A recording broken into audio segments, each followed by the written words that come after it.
नमस्कार, हम बौआ अहाँ सबके मिथिला समाचार टीवी दरभंगा किलासँ स्वागत कऽ रहल छी। दरभंगा किलाके रामबाग किला सेहो कहल जाइत अछि। रामबाग किला एहि दुआरे कहल जाइत अछि कि दरभंगा किलाके अंदर रामबाग पैलेस छै, ताहि दुआरे एकरा रामबाग किला सेहो कहल जाइत अछि। दरभंगा किलाके स्थापना सन 1934 ईस्वीमे दरभंगा महाराज कामेश्वर सिंह द्वारा बनायल गेल छल। 85 एकड़मे बनल ई किलाके सुंदरता कोनो किलाके सुंदरतासँ कम नहीं अछि। जहन कि इएह लाल ईंटासँ बनल दिल्ली किला, इएह लाल ईंटासँ बनल दरभंगा किला कि जो अहाँ पर्यटनके बात करी तऽ जबकि दिल्ली के किला पर पर्यटन लाखों में आबै छथिन, जहन कि दरभंगा किलामे पर्यटनके बात करी तऽ नहिएके बराबर आबै छथिन, बहुत कम पर्यटन आबैत हेथिन।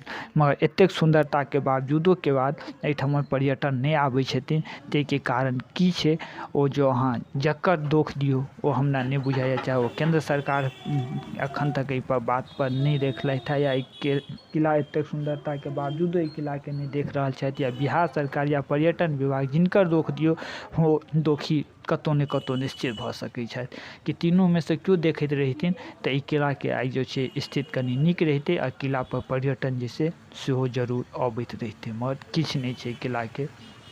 जहन कि गर्मी छुट्टीमे हमसब अपन बाल बच्चाके लऽ कऽ दिल्ली किला घुमाबै छी, आगरा और बहुत जगह घूमबै छी, जबकि ओहिसँ सुंदरतामे अखनो जे छै ई दरभंगा किलाके सुंदरता कम नहीं छै। एहि किलाके जहन मुख्य जे मेन गेट छै, ओहि गेट पर एबै तऽ दुनू तरफ देखबै जे एकटा सुंदर सन दुनू गेट पर माछ छै, आ ओ एकटा अपना आपमे भव्य आकर्षित हमरा सबके करैए जे ततेक सुंदर माछ छै। मगर एतेक सुंदर रहलाके बावजूदो पर्यटन के दरभंगा किलाके नहिए तीन तरफ से देवाल आबै छै, चारिम तरफ से देवाल आबै छै, रुकले रहि गेलै। ताहिके कारण ई कि किछु एतुका लोकके जे छै से विरोध, जे हुनका सबके घर पर कोनो चीजके प्रॉब्लम, जे देवाल बेसी ऊँच भऽ जेतै तऽ मने ईंटा सब खसतै तऽ हुनका घर पर खसि पड़तनि, या कोनो जे किछु कारण भेलै तऽ ओ कारण भेलै। आ ओ जे गप छै ओ अपन गप जे छै उच्च न्यायालय तक लऽ गेलखिन, आ उच्च न्यायालयके आदेशके अयलाके बाद ओ जे छै किला पर जे छै देवाल बननाइ बंद भऽ गेलै। और दरभंगा किलाके सुंदरता अखनो कहियो तऽ ई एतेक बेसी सुंदर छै, जतेक ही कही ओतेक कम हेतै। चलू हमसब अंदरके तरफ चलै छी और देखै छियै अंदरमे की केना छै।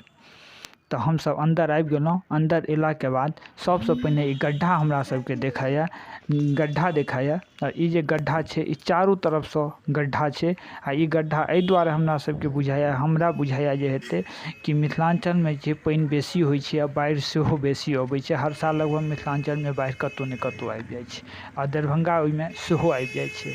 तऽ ओएह स्थिति जो बाढ़ि या पानि किलाके अंदर किछु हेतै तऽ किलाके बेसी नहीं लागि सकै, और ई गड्ढामे आबि जेतै, आ गड्ढासँ कतौ ने कतौ फेर अंदर जाकर निकासित हेतै। एना हम घुमलाके बाद ई कहब जे कतौ निकासित छै या अहिना छै, हम अखन नहीं देखलहुँ हैं।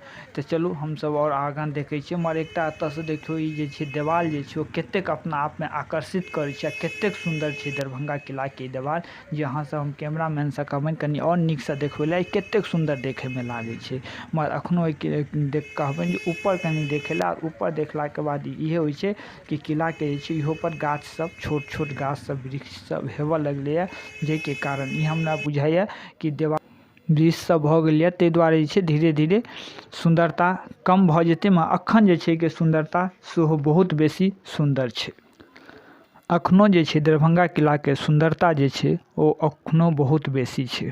एना देवालके जे छै ओ धीरे धीरे दरारि फाटऽ लगलैए देवाल पर, धीरे धीरे गाछ जे छै ओ हेबऽ लगलैए। मगर अखनो जे एहिके मजबूताइ कहबै ओ एतेक बेसी छै जे कही तऽ कम बुझाइ छै मजबूताइ। किएकि जहन 3टा भूकंप भेलाके बाद ई देवाल अखनो ठाढ़ छै तऽ बुझि सकै छियै कतेक ई देवाल मजबूत हेतै। जहन कि 1970के भूकंप, 1988के भूकंप आ 2020के भूकंपके बादो ई देवाल नहीं टूटि सकलै, तऽ बुझियौ कतेक मजबूत छै। तऽ चलू हमसब अंदर चलै छियै, अंदर देखै छियै की छै। तऽ अंदर हमसब गेलहुँ। अंदरो एकटा ई गेट छै, और एहि गेट पर जे छै एकटा बहुत अद्भुत ई गेट छै, बहुत भव्य सुंदर सेहो लागै छै। और एहिपर एकटा गाछ भऽ गेल छै, एना देखियौ नीचाँसँ हम कहबनि कैमरामैनके देखा दै लए, नीचाँमे जे छै गाछ सब सेहो भेल छै, और संग संग कि ईंटा जे छै धीरे धीरे टूटऽ जा रहल छै। चलू और अंदर हम देखै छियै की सब छै। हम सब और अंदर आबि गेलहुँ हँ। हाँ, अंदर अयलाके बाद जे हमरा सबके देखाया कि ओहि कात जे छै एकटा बहुत भव्य जे छै महल छै।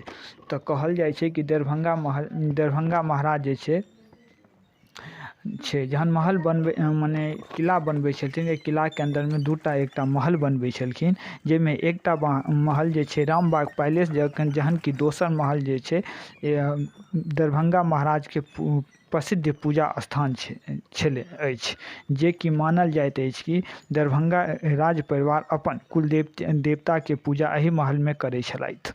जहन कि दोसर महल 1970 के भूकंपमे टूटि गेल। टूटि गेलाके बाद ओ एखनो ओहिने दयनीय स्थितिमे जेना टूटलाके बाद छलै। तऽ चलू देखै छियै कैमरामैनसँ कहबनि कि सीधा आगाँ देखबै लए। आगाँ देखेलाके बाद देखियौ ओहिठाम कतेक भव्य कतेक सुन्दर ओ लागि रहल छै महल, आओर ताहिसँ आगू लागि रहल छै ओ महल। तऽ मगर ओहिसँ आगू देखबै तऽ या तऽ बड़का फील्ड हेतै, या फील्ड नहि हेतै तऽ फेर बहुत बड़का जे छै से पोखरि हेतै, या अन्दरमे गड्ढा हेतै। एना तऽ अन्दाज की छै हम तऽ झाँकऽ नहि देख रहल छी, मगर एतऽसँ जे देख कऽ बुझा रहल छी वएह हेतै, या तऽ फील्ड बहुत हेतै जाहिमे पानि आबि गेल हेतै, ओ पानि बेसी भऽ गेल हेतै ताहिके दुआरे लील, या नहि तऽ ई पोखरि हेतै या गड्ढा हेतै जाहि दुआरे कि लीलजी भऽ गेल छै, आओर आगाँमे बहुत पैघ लीलजी भऽ रहल छै।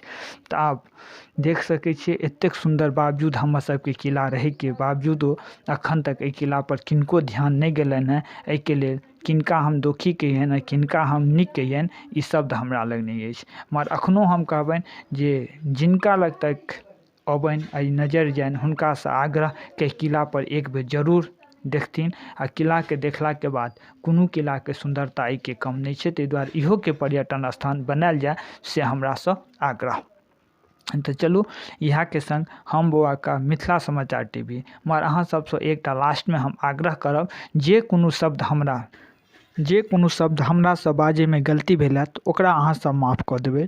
सङ्गे अहाँ सबसँ आग्रह जे हमर जे केओ फेसबुकपर देखैत आब ओ हमर फेसबुक पेज मिथिला समाचार टीवी जकरा अहाँसब लाइक कऽ देबै। सङ्गे जे केओ यूट्यूबपर देखैत आब हुनकासँ आग्रह कि हमर यूट्यूब चैनल मिथिला समाचार टीवी जकरा अहाँसब सब्सक्राइब कऽ देबै, सङ्गे घण्टीके निशानके जरूर दागि देबै, जेकि जो हम कोनो आओर वीडियो डालब तऽ अहाँसब लग नोटिफिकेशन सबसँ पहिने पहुँच जाय।